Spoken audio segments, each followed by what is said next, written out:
Hey guys, तो हम सभी को पता है यार कि इस वक्त हमारे देश में क्या माहौल चल रहा है। मतलब अभी तक कोई ऑफिशियल वॉर तो डिक्लेयर नहीं हुआ है, लेकिन ये वॉर जैसी ही सिचुएशन है। ऑफिशियल वॉर ना होते हुए भी हम एक वॉर सिचुएशन में हैं। हमारे देश पे भी हमले हो रहे हैं और हम उसका मुंह तोड़ जवाब दे रहे हैं। और पूरा देश सरकार और आर्मी के साथ खड़ा हुआ है और इसमें कोई डाउट नहीं है। अगर कोई भी ये बोल रहा है कि हम सरकार के साथ या आर्मी के साथ नहीं है, तो या तो वो सच्चा देशभक्त नहीं है। ये पहली बार मैं अपने मुंह से वर्ड यूज करना चाहूंगा। या तो वो सच्चा देशभक्त नहीं है, या फिर वो हमारे देश का ही नहीं है, तभी वो ऐसी बातें कर सकता है। वरना इस टफ सिचुएशन में पूरा देश आर्मी और सरकार के साथ ही खड़ा है। लेकिन एक क्वेश्चन मेरा आप सबसे पूछना है कि क्या हमें सच में वॉर्स की जरूरत है? इसका जवाब आप खुद दीजिए। मैं अपना ओपिनियन शायद उतना नहीं देना चाहूँगा, क्योंकि मुझे पर्सनली बहुत आइडियलिस्टिक वर्ल्ड में रहना पसंद है। मतलब लिटरली अगर आप मुझसे रियल लाइफ में भी कभी मिलोगे तो मैं बहुत आइडियलिस्टिक बातें करने में बिलीव करता हूँ, जो कि प्रैक्टिकली पॉसिबल नहीं है। ये भी मुझे पता है, मेरा इतना दिमाग चलता है कि हाँ, जो बातें मैं कहता हूँ, जो बातें मैं सोचता हूँ, वो प्रैक्टिकली कहीं पर भी पॉसिबल नहीं है, स्पेशली जब हम इस तरह की सिचुएशन में हो। लेकिन क्या वॉर ज़रूरी है? इस वक्त की सिचुएशन देखकर मुझे पर्सनली लगता है कि हाँ, इस वक्त हमें वॉर जैसी सिचुएशन की ज़रूरत थी। लेकिन किस प्रकार का वॉर होना चाहिए, इस पे अपने सबके अलग अलग मत हो सकते हैं। इस वक्त हमारी जो आर्मी है वो बहुत तगड़ी है और बहुत अच्छे से जवाबी कार्रवाई कर रही है। लेकिन जिस तरह की कैजुअलिटीज़ हो रही हैं, उस पर भी हम सभी को ध्यान देना चाहिए। मेरा ऐसा मानना है कि वॉर्स कभी भी अच्छा नहीं होता है।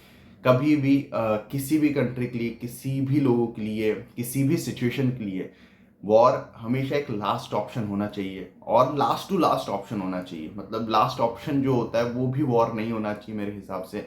उस जब चीज़ें बिल्कुल ही हाथ से निकल जाएं, तब अगर जंग हो तो बात अलग है। लेकिन अब तो जंग स्टार्ट हो चुकी है और कैजुअलिटीज़ दोनों साइड हो रही हैं।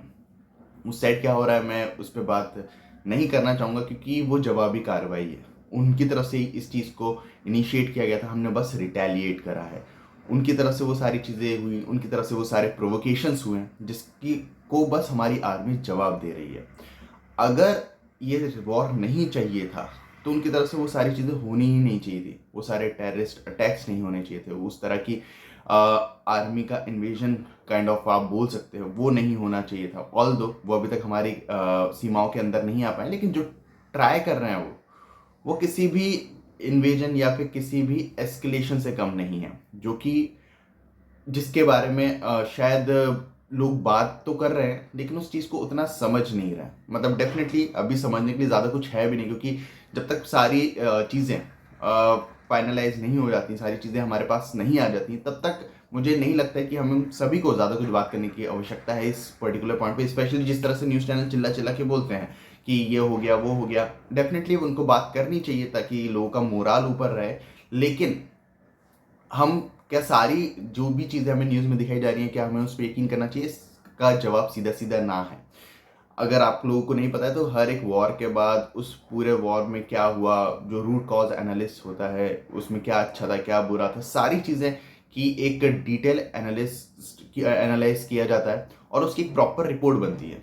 ये रिपोर्ट्स पब्लिक डोमेन में अवेलेबल रहती हैं। अगर आप कारगिल वॉर की बात करो, 1962 के वॉर की बात करो, 1965 के वॉर की बात करो, 1971 के वॉर की बात करो, तो ये पूरी रिपोर्ट्स जो है वो पब्लिक डोमेन में अवेलेबल रहती है। इस वॉर के बाद भी मुझे पूरे यकीन है कि वो अवेलेबल होंगी, जिसमें ये पूरा ब्यौरा होगा कि क्या हुआ था और किस तरह से रिटेलिएट किया गया है, और क्या इसके कॉजेज हुए हैं, कितना नुकसान हुआ है, कितना फायदा हुआ है, कितना खर्चा हुआ है।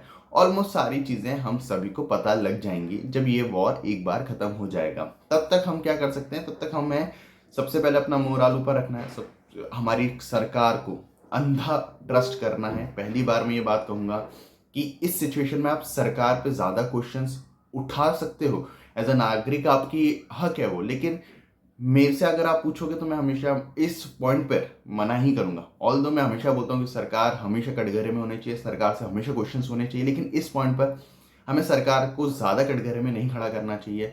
हमें सरकार को वो फ्री हैंड देना चाहिए जो इस वॉर को जीतने के लिए चाहिए। इस वक्त अगर सरकार एक जंग बॉर्डर पे लड़ेगी, दूसरी जंग देश के अंदर लड़ेगी, तो इससे उन्हें डिस्ट्रैक्शन होगा जो कि इस वक्त ज़रूरी नहीं है। इसी कारण से आईपीएल सस्पेंड किया गया, क्योंकि वहाँ पर भी एक डिस्ट्रैक्शन रहता है। बहुत सारी चीज़ों को बंद किया जा रहा है, बहुत सारी चीज़ों को रोका जा रहा है। वो सारी चीज़ें अच्छी हैं, क्योंकि कोई भी डिस्ट्रैक्शन हमारी सरकार को नहीं चाहिए। हमारी सरकार का एक ही मोटो फिलहाल होना चाहिए, वो है इस वॉर को जीतना और अच्छे से जीतना। डेफिनेटली अगर ये जंग बहुत अच्छे से हम जीतने वाले हैं, इसमें तो कुछ चांस मतलब डाउट है नहीं। और क्या पता कि हमारे पास हमारा पीओके वापस आ जाए, यू नेवर नो।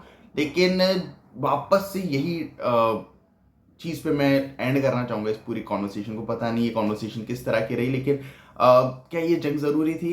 तो मेरा जवाब है हाँ, इस वक्त ये जंग ज़रूरी थी। आपके क्या ओपिनियंस हैं, डेफिनेटली मुझे कमेंट्स में बताना, ताकि मैं भी समझ पाऊँ कि आपको क्या लगता है। लेकिन आइडियलिस्टिक वर्ल्ड में कभी भी इस जंग की ज़रूरतें नहीं होती हैं, और इस वक्त हमें अमन और शांति की बातें ज़रूर करनी चाहिए, लेकिन उम्मीदें बिल्कुल नहीं करनी चाहिए। बाकी आपके क्या मत हैं, मुझे कमेंट्स में ज़रूर बताना। बाकी मिलते हैं अगली वीडियो में, तब तक के लिए जय हिंद, जय भारत।